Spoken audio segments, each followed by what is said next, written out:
twongeye turatomboye bana b'Imana kuba natwe turi mu mubare wa Nyagasani amaganga kuri buri munsi kugira ngo atugirire neza maze tubeho.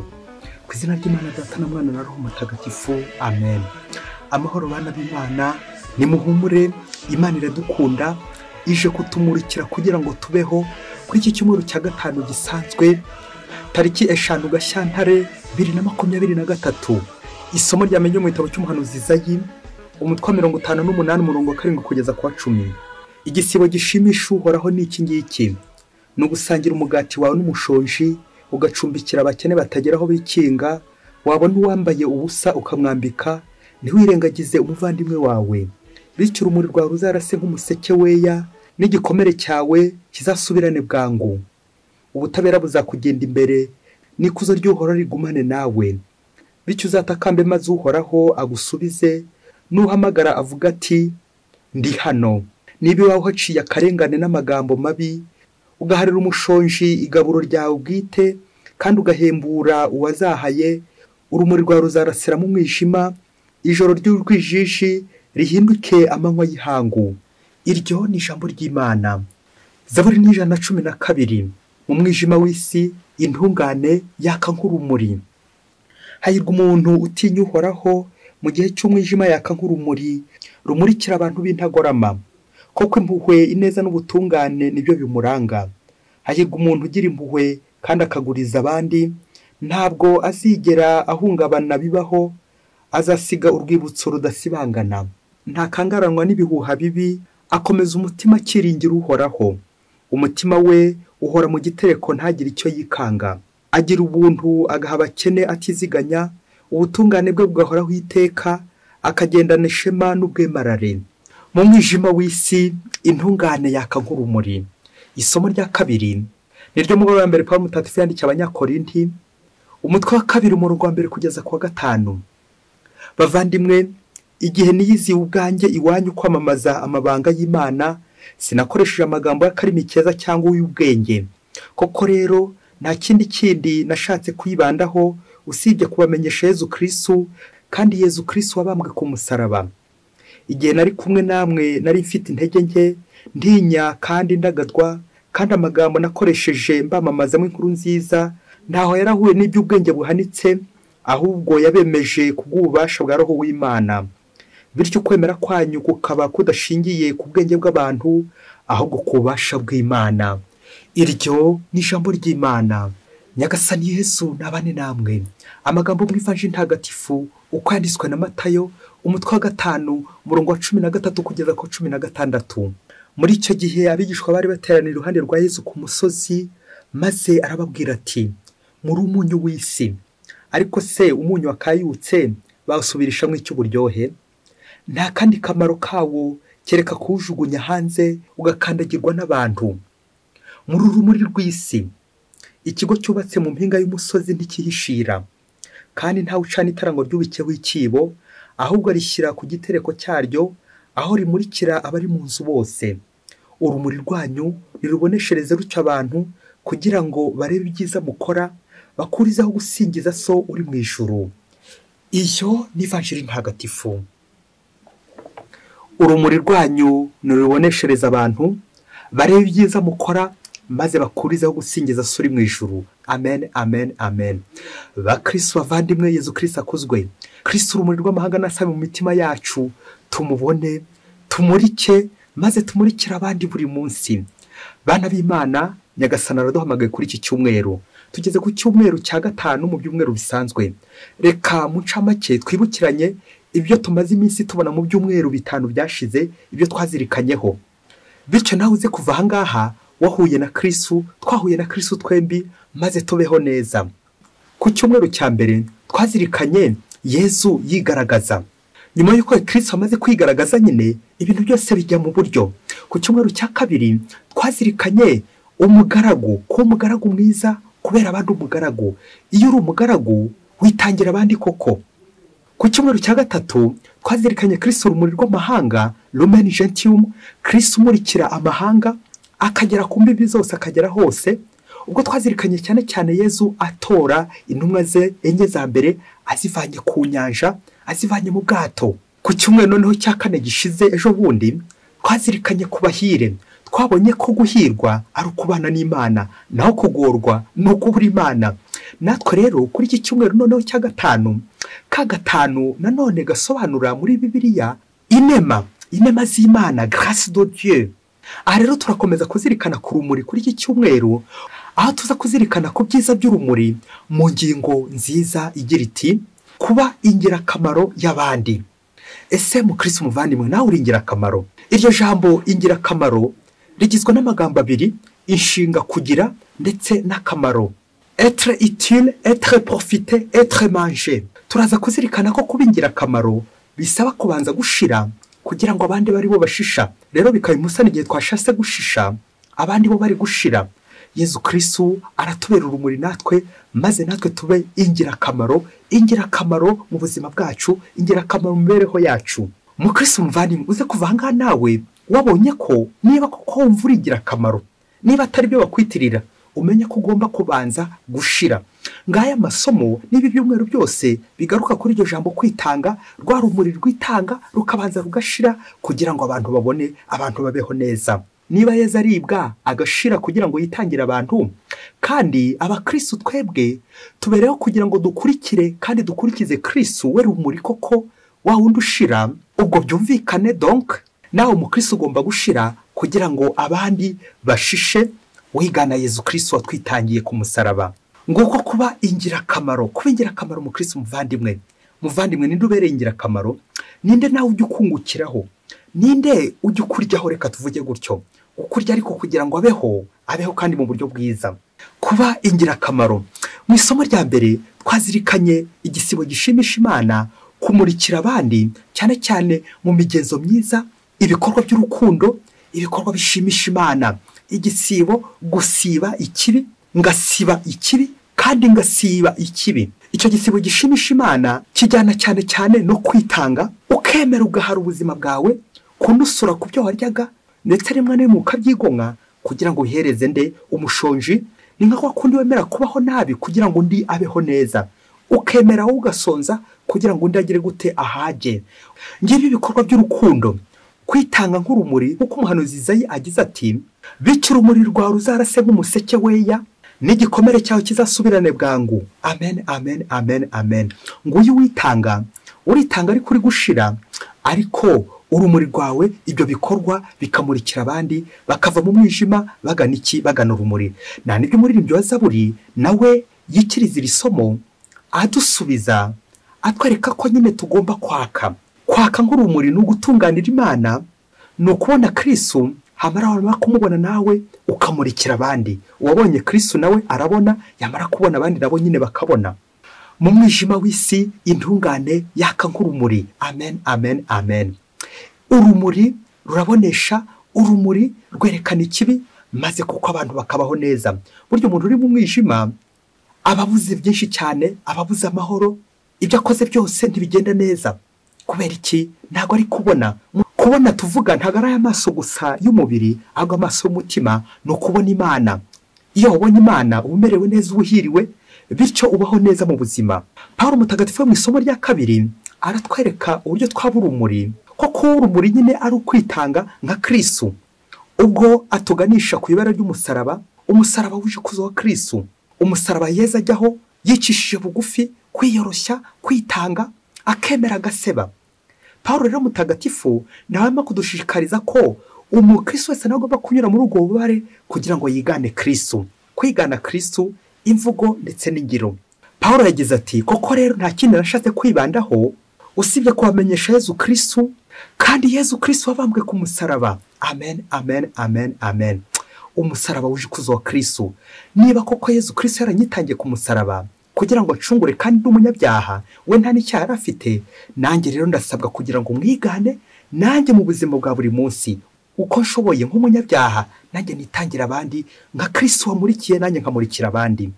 Mu ivanjiri y'uyu munsi turumva Yezu Kristo urumuri rw'amahanga atwibutsa agaciro kacu, atwibutsa ko tugomba kuba ingirakamaro mu bigereranyo bibiri akoze. Ati muri umunyu w'isi, muri urumuri rw'isi.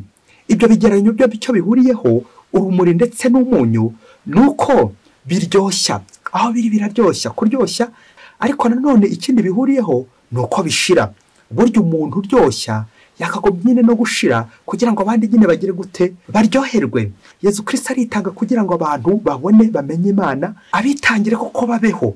Ni wa Yezu Kristo ubabara kugira ngo tubabarirwe, ni wa Yezu Kristo ushira kugira ngo twebwe dushishe tubeho neza, agambire kugira ngo atuzamure mu ijuru, atuzahure, adukize urumuri rukiza. Natwe rero bakristo bavandimwe, kuri iki cyumweru urumuri rwacu koko niruboneshereza aho hose, ku musozi tubaho, mu mahanga, nka Kristo nyine tuyigana ivugo ndetse n'ingiro.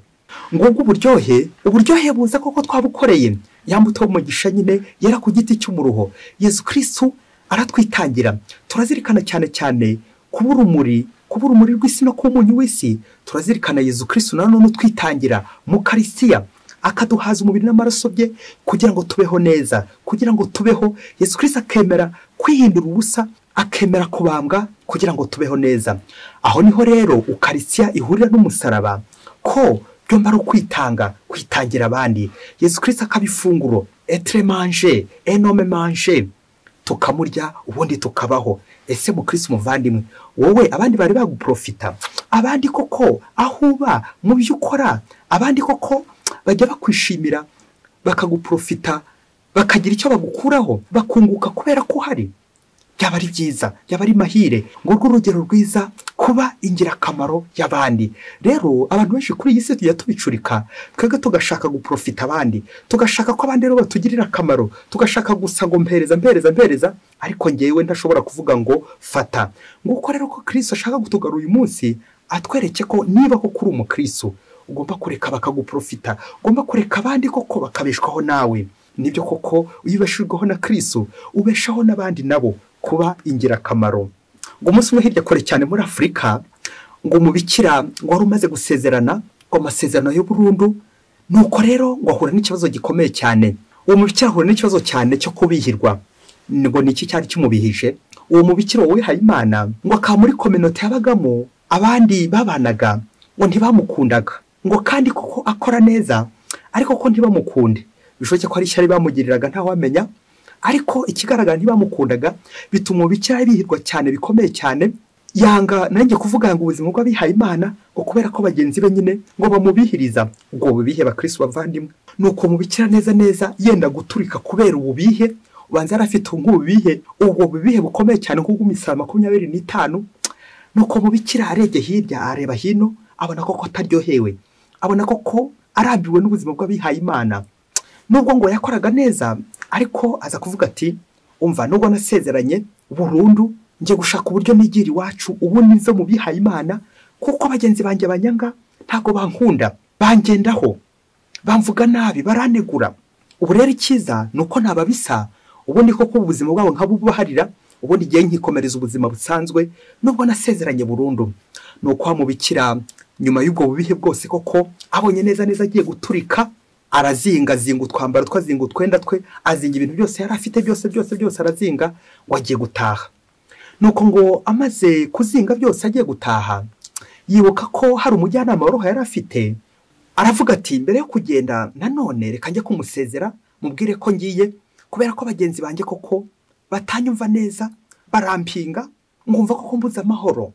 Nuko amubikira ajya kuri wa mujyanama wa roho, psychologue, umuganga wa roho, maze atangira amutekereza uburyo bwose yarangije gufunga valise ye, ubwo nyine ko agiye gutaha yisubira mu buzima busanzwe, ubundi azishakire umugabo nk'abandi bose, maze koko ubwo buzima aburambike aho ngaho ntazongere kubusubira ukundi. Nuko n'amarira menshi urabyumva ko yari ari kurira cyane. Nuko abwira wa mujyanama wa roho ati, nanjye kugusezeraho rero nanze kugenda ntabikubwiye. Wa mujyanama wa roho nyuma yo kumva kabaro ko mubikira, n'uburyo koko abandi bamubangamira, n'uburyo koko akora neza koko, ariko ibyo akoze koko ntibigaragare neza, abandi bikaba byo kubinyega ndetse n'ibyo kubipinga. Nuko amujyanama wa roho aramwicaza hari, aramubwira ati, mbere y'uko ugenda banza wicare mbanze ngira ibyo nkwibutsa, bityo bizaguherekeze mu buzima bundi buri imbere, kubyerekeye ubuzima bwawe koko. Nuko wa mujyanama aramubwira ati, umva, ntabwo nize cyane, ntabwo nize birambuye, ariko ibyo ngiye kugusangiza nibyo mu buzima busanzwe, ku buryo nawe numara kubyumva, ikiza kumbwira ko wabyumvise uraza no kubyumvira. Ngiye gukubwira ku rumuri, akamaro k'urumuri, ndetse n'urumuri uko rurangira.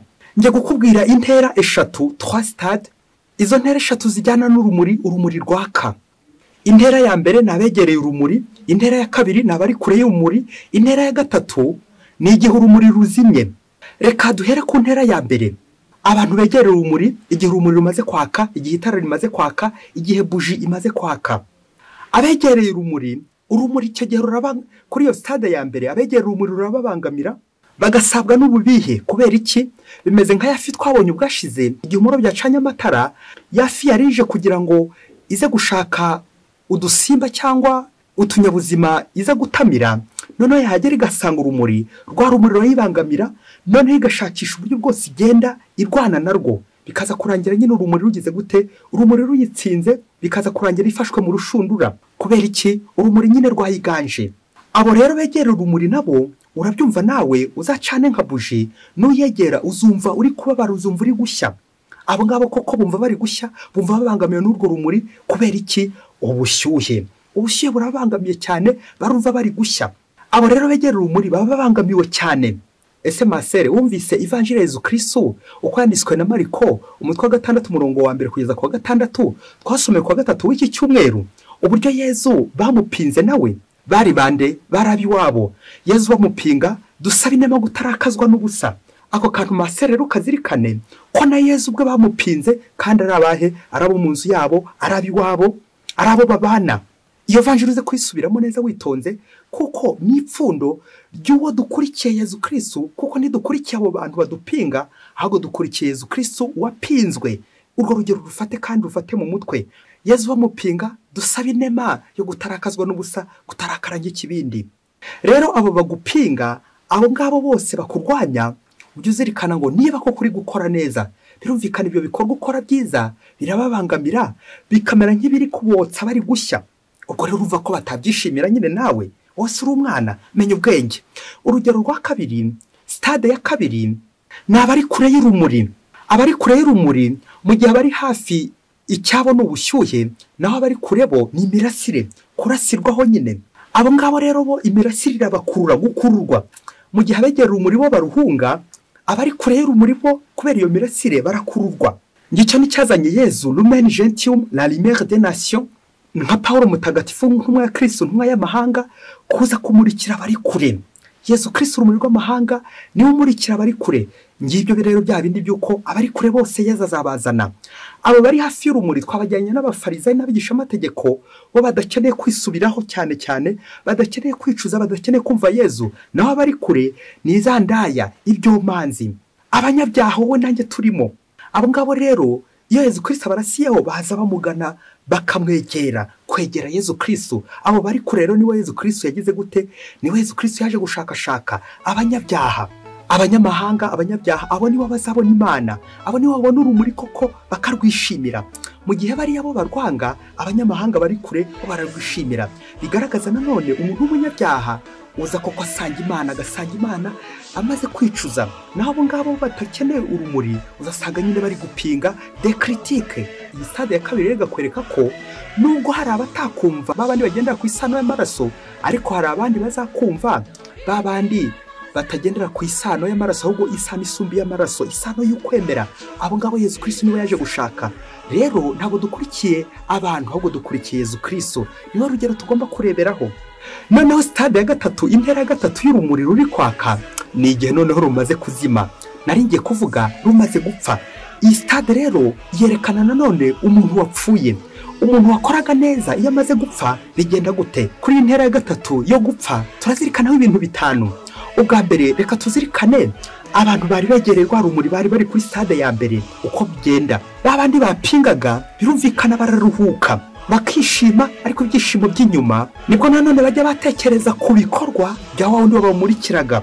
Nibwo uzasanga bagiye babona ibyiza bye, bamwe bakajya batangira kumukunda, kandi ageze he, kandi yapfuye, yarangije urugamba, none nibwo batangiye kumwikundishaho, batangiye noneho kumukunda, batangiye kubona urumuri, batangiye kubona ukuri urumuri. Kuko tubisanga mu Evangelii yanditswe na Mariko, uze guhasoma witonze.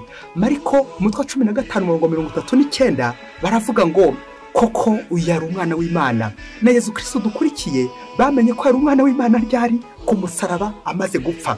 Iyo stade yitondere Maseru, yitondere kuko aho ngaho rurangiza nyine niho abantu benshi bemerera, kuko nibwo nyine rwa rumuri rwabangamiraga nyine ruragiye.